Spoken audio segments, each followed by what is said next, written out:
Okay, wena ongayidinga imali ngicela udlule kule video vela sikudingi. Bafethu ngidinga la umuntu othi ufuna imali, ngicela ulalelisise kahle. Lothi uthola imali bafethu siyambongela and mengibheka uyalike uyafollow ama video ami. Into enhle leyo and useze wakwazi ukuthi ayenze. Okay, into ozoyenza bafethu uzofika ungitholele islip njoba nisibone islip lesi esijwayelekile ngabe wesokuthenga igrocer isani la kade ngiyithenga engathatha lesi sincane esikhulu because manje ngifuna sibe sikhulu uzobusuwenza kanje yabo uzofika ungigoqele nje yona ungitholele imali eyiphepha akukhathalelekile 10 rand 20 rand 50 rand 100 rand u200 akukhathalelekile inani osukunalo ephayithini bese usuyigoqa nje into ozobusuyenza uzocela ukuthi ungitholele usawoti yabo usawoti bese uthatha ipinch ya salt yabo bese uyifaka nje kahle la phakathi wenze sure ukuthi akuphumeli ngaphansi yabo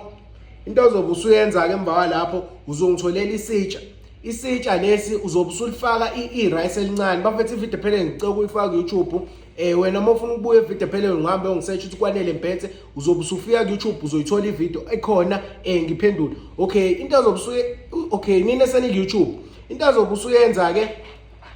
uzobe usuthatha ke usuyafaka ungitholele nje ama coin awu4 bese ufaka ne-rice bese uyayithatha lokubeka kanje